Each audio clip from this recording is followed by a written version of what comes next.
हे सर्व चेहरे आज आनंदी आहेत, समाधानी आहेत, कारण त्यांना आपल्या हक्काचं घर मिळालंय. ह्यात कोणी रिक्षा चालक आहे, कोणी बांधकाम मजूर, कोणी भाजीपाला विक्रेता, तर कोणी रुग्णालयातील कर्मचारी आहे. याच असंघटित क्षेत्रातील कामगारांसाठी प्रधानमंत्री आवास योजनेतील सार्वजनिक खाजगी भागीदारीमध्ये परवडणाऱ्या दरातील गृहबांधणी या घटकांतर्गत सोलापूरमधील दहिटणे आणि शेळगी येथे म्हाडातर्फे उभारण्यात आला गृहप्रकल्प. राष्ट्रतेज अटल कामगार गृहनिर्माण संस्थेमधील 1128 सदनिका आणि श्री सोमवंशीय सहस्त्रार्जुन क्षत्रिय समाज महालक्ष्मी गृहनिर्माण संस्थेमधील 220 सदनिका अशा एकूण 1348 सदनिकांचे वितरण राज्याचे माननीय मुख्यमंत्री श्री देवेंद्र फडणवीस यांच्या हस्ते नुकतेच करण्यात आले. प्रत्येकाचं घर 327 चौरस फुटाचे, ते सुद्धा बाल्कनीसह.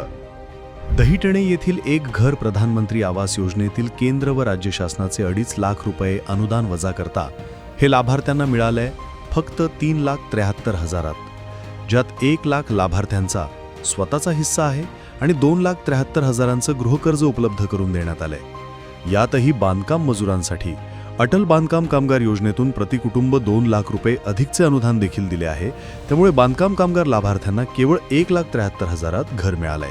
शेळगी येथील एक घर प्रधानमंत्री आवास योजनेतील केंद्र व राज्य शासनाचे 2.5 लाख रुपये अनुदान वजा करता लाभार्थ्यांना मिळालंय फक्त 4.5 लाखात, ज्यात 1,79,000 लाभार्थ्यांचा स्वतःचा हिस्सा आहे आणि 2,71,000चं गृहकर्ज उपलब्ध करून देण्यात आलंय.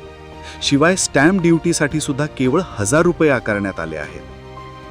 हा केवळ गृहप्रकल्प नाही, तर कष्टकरी असंघटित कामगारांच्या हक्काच्या घराच्या स्वप्नपूर्तीचा एक ऐतिहासिक क्षण आहे. प्रत्येकाच्या आशा, विश्वास आणि गृहस्वप्नपूर्तीचे प्रतीक म्हाडा.